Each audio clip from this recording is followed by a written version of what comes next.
감사합니다. 박수로 하나님께 영광 올려드립시다. 자, 우리 오늘도 하나님께서 은혜 주실 줄 믿습니다. 하나님을 찾는 모든 사람들에게 하나님은 그냥 왔다 돌아가게 하시는 법이 절대로 없어요. 한 가지 조건만 있습니다. 하나님은 준비가 되었으니 여러분들은 받아 먹으셔야 됩니다. 하나님은 차려 놓으셨으니 여러분들이 부지런히 숟가락을 푸는 것입니다. 하나님이 이 자리 가운데 함께 하시니 하나님을 갈망하고 하나님을 사모함으로 예배에 동참하고 말씀에 귀를 기울이고 주님을 사모하면 주님은 반드시 여기에 있는 우리 한 사람도 예외 없이 반드시 만나 주실 줄 믿습니다. 빛이 임하면 어두움이 떠나가듯이 빛 대신 예수 그리스도께서 임하시면 내 속에 있는 어두움이 떠나갈 줄 믿습니다. 더러운 어둠의 영도 떠나갈 줄 믿습니다. 예수님의 임재하심이 함께 하시는 자리에 나의 마음과 나의 시선을 고정하는 순간 오늘 주님이 우리를 만나주시고 역사하사 새 일을 행하실 줄 믿습니다. 여러분, 이 세상에서 가장 큰 싸움이 무슨 싸움이냐? 자, 따라하겠습니다. 마음의 싸움. 죄로 말미암아 타락한 것은 인간의 외모가 아닙니다. 자연도 아닙니다. 우리의 됨됨이도 아닙니다. 죄로 말미암아 타락하고 죄로 말미암아 바뀌는 것은 우리의 마음입니다. 처음에 죄가 이 땅 가운데 들어왔을 때 아담과 하와가 죄가 들어오기 이전에는 그렇게 하나님을 사랑하고 하나님이 보고 싶은 마음으로 충만했어요. 그런데 죄가 들어오자마자 하나님이 오시는 소리만 들려도 하나님을 피합니다. 하나님이 바뀐 게 아니에요. 마음이 바뀐 거예요. 전에는 하나님께 끌렸어요. 하나님이 사랑스러웠어요. 하나님을 보고 싶었어요. 하나님을 가까이 하고 싶은 게 가장 큰 마음의 소원이었어요. 그런데 죄가 들어오니까 하나님이 부담돼요. 여러분, 그것이 우리에게 있는 본능임을 믿어야 할 것입니다. 마음이 끌리면 기도할게요. 마음이 끌리면 예배할게요. 제가 100% 믿건데 그 마음은 영원토록 회복되기 힘듭니다. 마음이 끌려서 기도하는 자 없어요. 마음이 너무 갈망해서 주님 앞에 예배하는 자도 없어요. 왜 그렇습니까? 죄 때문에 마음이 바뀌었어요. 여러분, 죄 때문에 바뀐 두 번째 마음이 있어요. 그것은 바로 옆에 있는 사람과의 분열입니다. 결국에는 죄로 말미암아 나의 마음이 바뀌었고 나의 마음이 바뀜으로 말미암아 나타나게 된 가장 대표적인 특징이 분열이라는 것이에요. 하나님과 분열되죠. 이웃과 분열되죠. 처음에는 아담과 하와가 죄가 들어오기 전에는 서로를 바라보면서 너는 내 뼈 중에 뼈고 살 중에 살이다, 이렇게 아름답고 가치 있고 존귀하고 귀한 사람이 어디 있을까? 하나님 감사합니다. 그들의 마음이 그러했어요. 서로를 아꼈어요. 서로를 사랑했어요. 그들 서로가 하나님이기 때문이 아니에요. 그들도 인간이에요. 그들에게도 부족함이 있어요. 하지만 그들의 마음이 선하고 아름다우니까 그들은 서로에게 있는 모난 부분을 보는 것이 아니라 그들에게 있는 가능성, 하나님께서 주셨다는 그들을 서로를 향한 소중한 마음, 그 마음이 있기 때문에 서로를 품고 또 서로를 위하고 서로를 사랑하는 아름다운 가정을 이룰 수 있었다는 것입니다. 하지만 죄가 들어오자 생긴 것도 똑같고 그 사람의 됨됨이도 똑같고 그들에게 펼쳐진 세상도 다 똑같은데 마음 하나 바뀌니까 서로를 향하여 이를 갈고 서로를 미워하고 서로에게는 좋은 점이 아닌 약하고 부족한 점만 보니까 어쩌다가 이런 작자를 하나님이 주셨는가? 라며 하나님께 하소연하는 모습을 보게 됩니다. 뭐라고 합니까? 하나님께서 왜 내가 먹지 말라는 거 먹었니? 하니까 당신이 내게 주신 이 여자 때문입니다 라면서 독박 다 씌워버리고 이 여인 역시도 할 말은 없으니까 이 뱀이 나를 꼬셔가지고서 먹었습니다 라면서 끊임없이 남탓, 끊임없는 분열, 결과적으로 그들이 낳은 첫 번째 두 자녀들 아벨과 가인은 결국 가인이 그 복수와 미움으로 말미암아 동생을 돌로 죽이게 되어지므로 인류의 역사, 분열의 역사는 이미 죄와 함께 시작됐다는 것이에요. 그래서 오늘날도 이 분열의 역사는 끊임없이 진행 중에 있습니다. 우리는 가정의 불화를 보고요, 가정과 더불어 학교, 직장, 사회에서 더 나아가 교회에서도 우리는 끊임없이 분열시키는 영의 미혹이 되어지고, 그로 말미암아 그것이 죄성인지도 알지 못한 채 서로가 서로를 향한 부족함과 약점을 폄하하며 그것이 당연한 것처럼 살아가곤 하더라는 것입니다. 하지만 주님의 특징이 있어요. 주님의 마음이 있어요. 주님의 영이 하시는 일이 있어요. 그것은 바로 하나 되게 하는 것입니다. 성령이 임하시면 갑자기 외모가 바뀌는 것이 아니에요. 성령이 임하시면 갑자기 환경이 바뀌시는 것도 아니에요. 성령께서 곧 그리스도의 영이 임하시면은 우리의 마음이 변화가 됩니다. 마음이 변화가 되어 주님의 마음을 품게 되어지는데, 그것은 불화와 분열의 영이 아니라 하나 되어지고 서로 사랑하고 연합하여 승리하고 결과적으로 빛으로 어두움을, 선으로 악을 이기게 되어지는 능력을 덧입게 되어지는 것, 그것이 바로 주님이 오늘도 우리의 심령 가운데 부르짖는 모든 자들에게 행하시는 역사이신 줄 믿습니다.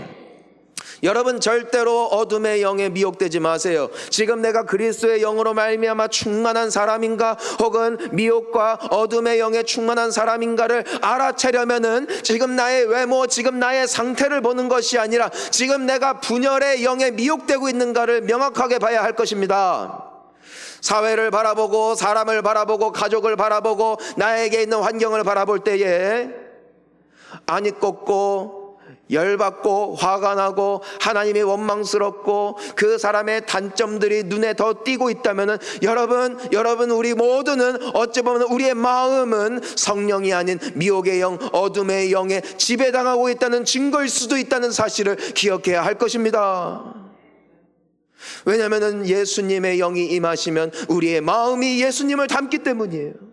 약하고 부족한 점을 보시지 않았어요. 그분은 하나 되기 위하여 힘쓰셨고, 우리와 하나님의 분열을 화합시키시기 위하여 저 하늘의 모든 영광과 보좌를 버리시고 이 땅 가운데 인간의 몸을 입고 오시니가 예수님이시기 때문입니다. 그분은 죄인들을 보셨을 때 그들의 부족함과 약점을 손가락질하며 그들의 그 죄악됨을 사람들 앞에 드러내 놓으면서 그들을 욕하고 그들을 정죄하시는 분이 아니라 그들을 향하여 기회를 주시고 그들에게 사랑을 주시고 또다시 그들의 손을 붙잡아 주신 분이 예수님이시기 때문에, 그분의 영이 임하시면 우리의 마음 가운데도 동일한 역사가 반드시 나타나고야 만다는 사실입니다. 우리는 죄악된 세상을 살아가며 대부분의 사람들이 어둠의 영에 휘말려 그 죄성을 따라 살아가고 있는 세상을 살아가고 있어요. 그러니까 싸우는 것이 당연하고 단점을 지목하는 것이 당연하고 그 상대방의 부족함을 욕하며 정죄하는 것이 너무나 뻔하다는 세상을 살고 있지만, 그 결과는 끊임없는 분열과 죽음이라는 것이죠. 사랑하는 성도님 여러분, 그 미혹의 영에 속아 넘어가지 마시고 오직 성령의 충만한 저와 우리 모든 성도님들 되시기를 주의 이름으로 간절히 축원하는 것입니다. 안 그러면은 망합니다. 예수님을 생각해 보십시오. 한 가늠한 여인이 현장에서 붙잡혔어요. 누군가가 가더라 하는 것도 아니라 현장에서 붙잡힌 가늠한 여인을 사람들은 끌고 와 예수님 앞에 하소연합니다. 이 여인은 죽어 마땅하다. 맞아요, 이것이 죄인됨의 모습이에요. 죄인들은 자기의 죄를 보지 못해요. 상대방의 죄만 봅니다.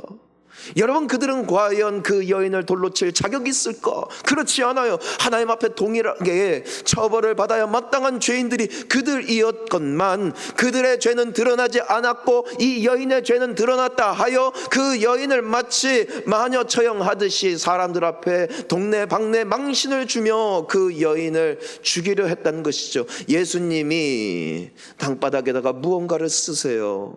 무엇을 쓰셨는지 정확하게 알 수는 없지만 하지만 확실한 것은 그들의 마음을 찌르는, 그들의 실태를 폭로하는 글이었다고 생각이 됩니다. 그 글을 본 사람들이 하나 둘 그들이 집어들었던 돌을 내려놓고 떠나가기 시작했다는 것입니다. 마지막에는 그 예수님과 가늠한 여인만이 남게 되어지고 모든 사람들이 집에 갔습니다. 자, 이제 예수님께 선택권이 있어요. 예수님은 이 여인을 돌로 치셔도 됩니다. 왜 그럴까? 이분은 심판자요, 권능자요, 하나님이시기 때문에 가늠한 여인을 죽이셔도 그분에겐 죄가 없습니다. 죄에 합당한 형벌을 내리셔도 어느 누구도 예수님께 뭐라 할 수 없습니다. 하지만 예수님께서 그녀에게 물으시죠. 너를 정죄하고 너를 죽이려던 자들이 다 어디 갔느냐? 그때 그 여인이 대답합니다. 아무도 없나이다. 예수님이 대답하시죠. 나도 너를 정죄하지 아니하노니 떠나라. 그리고 다시는 죄를 짓지 말아라. 그녀에게 현장에서 붙잡혀 그 죄가 만인에게 드러났음에도 불구하고 또다시 긍휼을 베푸시고 또다시 용서하시고 또다시 새로운 기회를 주시는 분, 그분이 예수시라는 것입니다. 여러분, 그 예수님의 은혜로 우리는 지금까지 살아있는 겁니다. 주님은 오늘도 우리에게 기회를 주시고 우리의 죄를 보셨고 아셨음에도 불구하고 또다시 회개하며 주님 앞에 엎드리는 자들의 긍휼히 여겨주시고 그들에게 새로운 기회를 주시는 예수님의 사랑이 있기 때문에 우리가 존재한다는 것이에요. 세상의 영은 정죄하고 미워하고 파괴하고 분열하지만 예수의 영은 하나 되고 사랑하고 용서하고 긍휼을 베풉니다.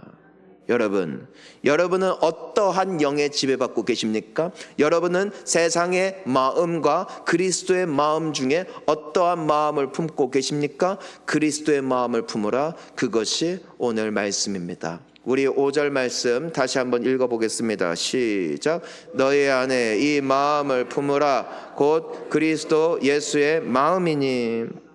여러분, 예수님의 마음을 품으려면 예수님의 영이 있어야 됩니다. 우리는 세상의 영을 따라 살아가는 사람들이 아니라 그리스도의 영을 따라 살아가는 성령 공동체가 돼야 하는 줄 믿습니다. 우리는 절대로 분열의 영에 빠지면 안 돼요. 교회를 다니면서도 분열의 영에, 어둠의 영에 속한 사람들이 분명히 있습니다. 예배를 드리면서도 분열의 영에 앞장서는 이들도 있더라는 것입니다. 제가 최근에 재미있는 얘기 들었어요. 요즘 신천지들은, 여기 신천지들 계시죠? 자, 인사합시다. 안녕하세요. 나 누군 줄 아는데 왜 인사 안 해? 요즘에 신천지들이 원래는요, 교회 가서 막 되게 열심히 봉사하고 그 교회에 10년 20년 충성하다가 나중에 발톱을 드러내는 전략을 썼대요. 요즘엔 좀 바뀌었대요. 예배당에 오면은 박수 쳐도 박수 칩시다 찬양해도 박수도 안 치고요, 기도합시다 해도 멀뚱멀뚱 쳐다본대요. 그리고 주변 사람들 방해 주려고 괜히 막 일부러 자고 막 핸드폰 한대요. 그래서 옆에 사람들 그렇게 집중 못하게, 그리고 일부러 막 이상한 소문 퍼뜨린대요. 갑자기 핸드폰 하던 분들이 다 날 쳐다보네. 난 아니요.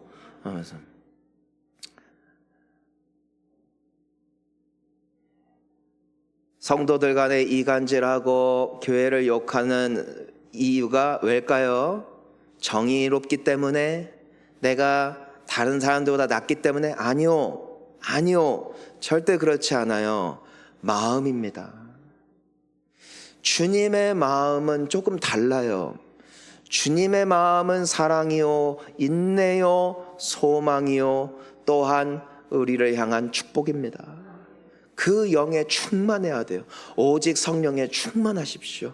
오직 그리스도의 영으로 충만하십시오. 그러면은 예수의 마음을 품게 되어 있습니다. 만약에 내가 이 마음을 품고 있지 않다면 나는 미혹당하고 있는 걸 수도 있음을 다시 한번 기억해야 할 거예요. 예수의 마음은 어떤 마음일까? 우리 함께 6절과 7절 말씀을 읽겠습니다. 시작. 그는 근본 하나님의 본체시나 하나님과 동등됨을 취할 것으로 여기지 아니하시고 오히려 자기를 비워 종의 형체를 가지사 사람들과 같이 되셨고. 자, 예수님의 마음이에요. 예수님의 마음. 예수님의 마음은 어떤 마음일까? 자, 따라하겠습니다. 남을 나보다 귀하게 여기는 마음. 아멘. 여러분, 세상의 모든 분열은 남을 나보다 깔아본다는 겁니다. 왜 부부싸움해요? 상대방이 나보다 못하다고 생각해요. 뜯어 고치려고 해요. 우월하다 생각해요. 예수님은 그러지 않았어요. 예수님은 도리어 자기를 비워 섬기셨대요. 즉 나보다 남을 더 존귀하게 여기고 소중하게 여기고 그 사람에게 있는 가능성을 발견하는 마음, 그것이 바로 누구의 마음이다? 예수의 마음이다. 그것이 바로 어떠한 영이다? 성령으로 통제되는 인생의 영이다. 이 말씀을 하고 계시는 것입니다. 여러분은 사회를 보면서, 또한 정치인들을 보면서, 또 여러분들의 직장의 상사들을 보면서 업신 여기십니까? 귀하게 여기십니까? 여러분들은 우리나라를 생각할 때에 좋은 나라, 참으로 복받은 나라, 하나님께서 주신 좋은 것을 묵상하는 사람들이십니까? 아니면 이 나라에 있는, 이 땅에 있는 온갖 범죄와 악한 것들, 잘못된 것들만 묵상하며 안 좋은 생각만 하고 계시는 분들이십니까? 기억하세요. 그것은 사실, 팩트를 보는 것이 아니라 마음이라는 것을. 예수님은 어떤 분이신가? 그분은 끝까지 손을 내미시는 분이시다. 하나님이 호세아서를 보면 구약에 하나님께서 느끼시는, 하나님께서 우리를 향하여 느끼시는 하나의 슬픈 감정을 표현하실 때가 있어요. 그거를 뭐라고 하냐면은, 자, 따라할까요? 간음죄. 여러분, 간음죄는 보통 어떨 때 적용이 되냐면은, 내가 누군가를 사랑하고 또 누군가와 함께 결혼을 했는데 나의 사랑하는 평생을 약속한 사람 외의 사람을 사랑하고 그 사람과 동거하고 그 사람과 함께 몸을 섞었다. 간음이라는 겁니다. 마음과 몸 말입니다. 여러분, 간음 현장이 발각이 되면 배우자는 기절합니다. 그건 무엇으로도 씻을 수 없는 큰 상처입니다.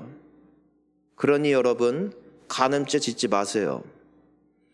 여러분, 몸으로 죄 안 지었다고 마음으로 여러분 배우자 외의 사람을 흠모하거나 비교하지 마세요. 죄악입니다. 연예인 보면서 상상하지 마세요. 그 일은 안 이루어지니까. 제가 이 말씀을 왜 드리는고 하면 눈이 뒤집힐 만한 일이라는 것입니다. 그런데 하나님께서 이스라엘 사람들, 특히나 그 구약 시대 때 하나님을 사랑한다면서도 세상을 더 사랑하고 돈을 더 사랑하고 하나님께 헌신 안 하는데 사람들에게, 가족들에게 더 헌신하는 사람을 보며 하나님이 말씀하시는 거예요. 너희는 간음하고 있다. 즉 우리가 세례를 받고 예수를 믿고 예수를 영접한 순간 하나님과 우리는 하나란 말이에요. 하나. 어떠한 관계와 동일하다는 것이에요? 혼인 관계라는 것입니다. 주님은 우리를 사랑하되 죽기까지 사랑하셔서 생명까지 내어주시고 우리를 핏값 주고 그분의 신부로 삼으셨다는 거예요. 그게 교회입니다. 그런데 그 신부가 더럽혀졌다는 것입니다. 신랑을 버렸다는 것입니다. 그래서 하나님께서 구약의 호세아라는 선지자에게 이런 얼토당토하는 명령을 하나 내리세요. 그게 뭐냐면은, 호세아야, 너 나 사랑하느냐? 네, 사랑합니다. 너 내 말 들을래? 네, 듣겠습니다. 그러면은 너 가서 길거리에 다니는 저 간음하는 여인, 몸을 파는 여인, 그 여인을 데려다가 너의 아내로 삼아라 그러세요. 여러분, 선지자는 오늘날 목회자보다 더 명망이 있고 또 존경을 받고 영향력을 끼치는 존재예요. 그런데 이 멀쩡했던 사람이 많고 많은 사람 중에 몸을 팔고 간음하고 사람들의 입방아에 오르내리는 여성을 아내로 맞아들인다면은 이 선지자의 명성과 이 선지자가 받았던 모든 존경은 그냥 싸그리쳐 날아가는 거예요. 호세아가 물어봅니다. 왜 그러십니까? 왜 저에게 이러십니까? 하나님이 말씀하세요. 내가 느끼는 고통을 너도 느껴보거라. 내가 보는 현실을 사람들로 하여금 보게 하라. 여러분, 이것이 구원입니다. 우리는 몸을 파는 여인과 같이 하나님 앞에 부도덕한 사람들입니다. 우리는 천국에 들어갈 감히 하나님의 복을 요청하며 외칠 만한 가치가 없는 사람들입니다. 그럼에도 우리를 맞아주셨습니다. 그럼에도 우리를 품어주셨습니다. 그것이 하나님의 사랑입니다. 창기와 결혼을 했어요. 그러면 여러분, 이 여인은 어떻게 해야 될까? 자신의 부도덕함, 자신의 사회에서 받는 그 엄청난 악담들, 그리고 나로 말미암아 나의 남편 호세아가 받게 될 모든 질타들, 여러분 어떻게 살아야겠어요? 이젠 과거를 청산해야겠죠. 이제는 한 남자를 사랑해야겠죠. 이제는 한 남자에게 충성해야 되겠죠. 놀라운 사실이에요. 호세아와 그 여인이 함께 결혼하여 아이도 낳았어요. 세월이 어느 정도 흐른 거예요. 그런데 어느 날 이 여인이 집에 보이지 않아요. 수소문에서 찾아봤어요. 소식이 들려오는데 또 옛생활로 돌아갔대요. 한 남자로 만족하지 못하고 또 이 남자 저 남자 만나고 다니면서 몸을 팔고 있더래요. 그리고 어떤 남자와 만나서 새 살림도 차렸대요. 호세아는 깊은 충격과 배신감에 슬퍼하고 있었어요. 여러분이라면 어찌 하시겠습니까? 내가 걷어준 사람, 내가 덮어준 사람, 하지만 또 옛 생활을 잊지 못하고 다시 세상으로 돌아간 사람, 여러분이라면 어찌하시겠습니까? 호세아는 모든 사람들의 입방아에 오르내릴 수밖에 없는 비참한 상황 가운데 빠지게 되었습니다. 어찌해야 할지를 알지 못합니다. 어찌하면 좋을까요? 하나님이 호세아에게 말씀하세요. 호세아야, 일어나라. 그 여인에게 가라. 그리고 설득하여 데려와라. 다시 새살림 차려라. 다시 용서해주고 덮어주어라. 하나님 왜 이러십니까? 이게 너희를 향한 나의 마음이요, 이것이 너희를 향한 나의 사랑이요, 이것이 너희를 향한 나의 아픔이다. 여러분, 우리는 예수를 사랑하여 교회에 왔고 예수로 인하여 구원을 얻었고 예수의 보혈과 은혜로 말미암아 새 생명을 얻게 되었습니다. 이제 예수만 사랑해야지요. 그렇지만 하나님이 보셨던 현실은 그렇지 않았다는 겁니다. 다시 예전으로 돌아가더란 것입니다. 세상 속에 돈을 탐닉하고 사람을 사귀고 나의 개인 생활과 재미를 추구하다가 그토록 엉망이 되었던 인생을 주님이 구원하여 주셨는데 그럼에도 또 돌아가더란 것입니다. 하나님의 마음은 어떠하다는 것입니까? 그럼에도 찾아가셨다는 겁니다. 여러분, 우리는 주님 보셨을 때 다 옛날로 돌아간 사람들인지도 몰라요. 그럼에도 주님을 사랑하는 사람들도 있지만 그렇지 않을 때도 있더라고요.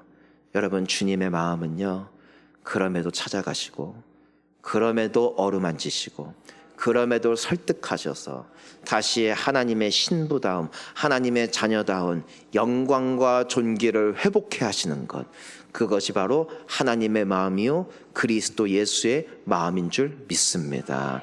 남을 나보다 더 귀하게 여기는 거예요. 그럼에도 사랑하시는 거예요. 여러분, 성령 충만하십시오.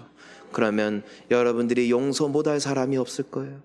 주님을 봐서라도 주님의 사랑을 닮아가는 우리가 되어진다면 우리 교회는, 우리의 가정은, 우리의 일상은 우리 예수님과 같이 환하게 빛으로 회복되어질 줄 믿습니다. 절대로 세상의 영 따라가지 마시기를 축복합니다. 자, 그래서 마가복음 10장 45절 한번 읽어볼게요. 시작. 인자가 온 것은 섬김을 받으려 함이 아니라 도리어 섬기려 하고 자기 목숨을 많은 사람의 대속물로 주려 함이니라. 아멘. 두 번째가 있어요. 서로를 귀하게 여길 뿐 아니라 서로를 섬기세요. 서로가 잘 되는 것을 위해서 애를 쓰세요. 지금은 개인주의 시대예요. 나만을 위해서 살면 재미있어요. 한동안 즐거워요. 하지만 나이가 들면 들수록 힘들어져요. 여러분, 거기에는 생명이 없습니다. 가장 행복한 사람은 누군가를 위해서 희생하는 사람입니다. 세상 사람들도 그걸 알아서요. 어느 정도 먹고 살만한 사람들은 주말마다 짬을 내서 봉사활동 다녀요. 왜요? 남을 섬기고 돕고 어렵고 불우한 이웃들을 섬기는 것이 얼마나 큰 기쁨인지를 그들이 깨달은 거예요. 예수님은요, 왕이세요. 그분은 예배받기에, 찬양받기에, 모든 사람들의 섬김받기에 합당한 분이세요. 하지만 예수님은 그걸 위해 이 땅에 오지 않으셨어요. 이미 천국에서 그 찬란한 영광 가운데 수많은 천사들의 찬송을 받았던 분이 예수님이세요. 예수님이 이 땅에 오셔서 우리와 같이 죄로 만연한 이 세상과 사람들 가운데 찬양받으실 필요가 없는 가장 만족스러운 곳 가운데 계셨던 분이라고요. 그런데 왜 이 땅에 오셨다는 겁니까? 섬기려고 오셨다는 겁니다. 우리를 도와주시려고. 여러분, 재밌는 사실이 뭔 줄 알아요? 예수님은 지금도 우리를 돕고 계시다는 거예요. 우리가 기도할 때 우리의 기도를 들으시고 그분은 지금도 발에 불이 떨어지게 뛰고 계세요. 여러분, 지금도 우리가 사망의 음침한 골짜기를 다닐 때에도 우리를 지키시고 보호하세요. 우리는 보지 못해요. 그분은 영이시기 때문에. 하지만 천국 가면 알게 될 거예요. 그때 주님이셨군요. 그때 그 만남이 당신이셨군요. 그때 내가 우연한 계기로 빠져나올 수 있었던 게 당신의 그 손길 때문이었거든요. 우리가 영원토록 하나님을 예배할 수밖에 없고 찬양할 수밖에 없으면 주님은 지금 이 순간도 우리를 버리지도 떠나지도 아니하시고 우리를 도우시고 우리를 섬기고 계시기 때문입니다. 왕이신 주님이 말입니다. 내가 피를 흘려야 깨끗하게 씻음받을 수 있을 그 죄악됨을 위하여 오늘도 우리의 발을 씻어주신 분이 예수님이십니다. 오늘도 우리를 위해서 헌신하시는 분이 예수님이십니다. 즉 그리스도의 영, 사랑의 영, 하나님의 영으로, 성령으로 충만함을 받게 되면 인간은 절대로 이기적인 존재가 되는 것이 아니라, 즉 나만 하는 존재가 되는 것이 아니라 나 외에 누군가의 필요와 어려움에 함께 공감하며 그들의 손을 붙잡아주고 그들을 돕고 섬길 수 있는 예수의 마음을 품는 것입니다.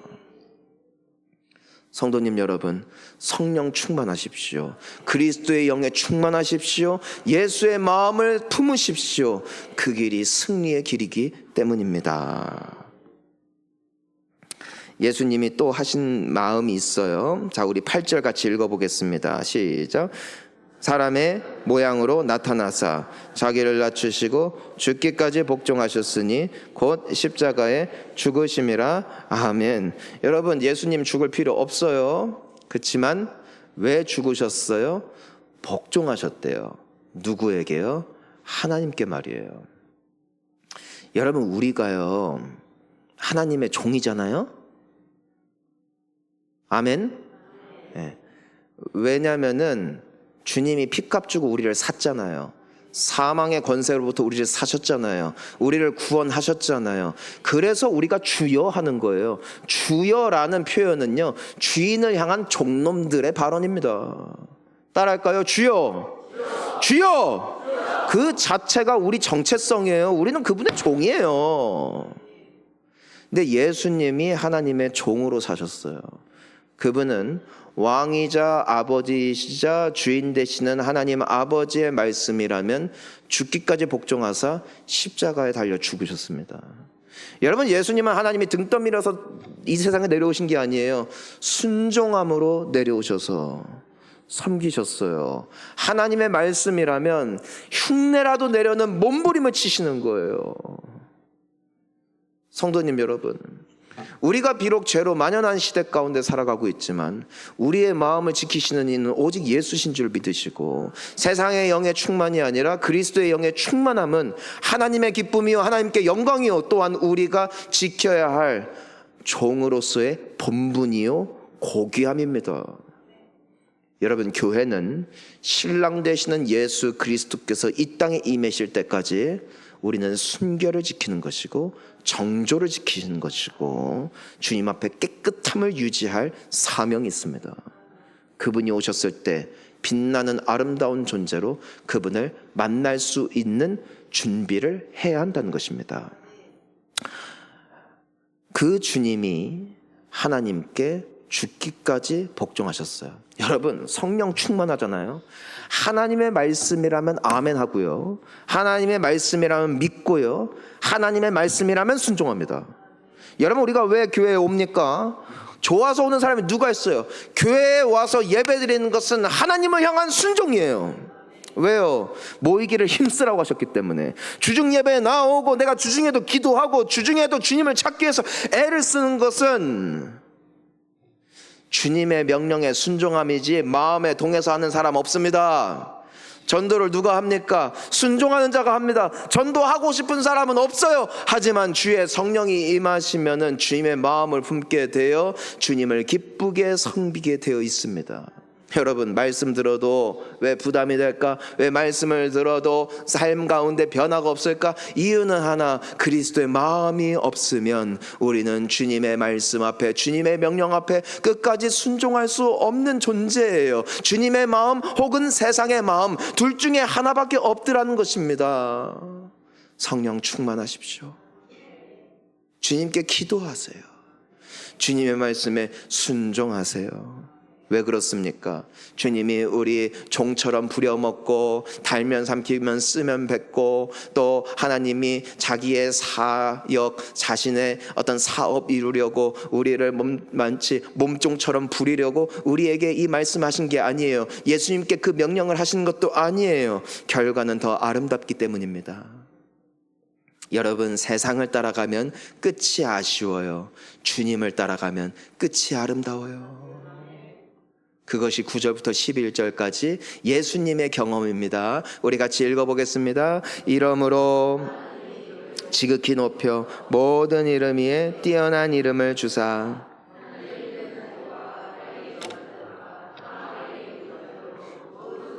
예수의 이름에 꿇게 하시고 모든 이름으로 예수 그리스도를 주라 시인하여 하나님 아버지께 영광을 돌리게 하셨느니라. 아멘. 여러분, 섬기셨어요. 하나님 말씀이라면 순종하셨어요. 남을 나보다 더 낮게 여기셨고요, 오히려 하나됨에 힘쓰셨던 예수님의 끝이 이토록 아름다워요. 하나님이 그를 지극히 높이세요. 하나님이 그분을 칭찬하세요. 모든 이름 위에 뛰어난 이름을 주세요. 영광으로 그분을 덮으세요. 여러분, 하나님께 칭찬받기를 축원합니다. 하나님이 높이시기를 축복합니다. 여러분, 세상의 마음을 따라가면 내가 높아지려고 하고 남의 죄를 지적하려고 하고 분노하고 분열하며 끊임없이 나아가게 되어 있어요. 편한 대로 살면 미혹되어 성령의 충만함을 받기 위해서 애를 써야 돼요. 주님을 따라가면 겸손해져요. 섬기게 돼요. 하나 되기 위해서 힘쓰게 되어 있어요. 주님의 말씀이라면 순종하려는 의식이라도 몸부림이라도 치게 되어 있어요. 그 과정은 힘들어 보여요. 그 과정은 때로는 바보 같아요. 하지만 그 끝에는 주님의 상급이 기다리고 있고 주님의 영광이 기다리고 있고 승리가 기다리고 있다는 것. 여러분, 예수님처럼 승리하세요. 이번 한 주도 여러분들의 밟고 있는 그 땅, 여러분들의 가정이, 여러분들의 직장이, 여러분들의 학업이 그리스도 예수의 여러분들의 그 마음으로 말미암아 조금 더 아름답게 펼쳐질 수 있기를 간절히 축원합니다. 오직 세상의 영에 미혹받지 말고 그리스도의 영으로 충만하여 그리스도의 마음으로 이번 한 주도 승리할 수 있기를 축원합니다. 함께 기도하시겠습니다.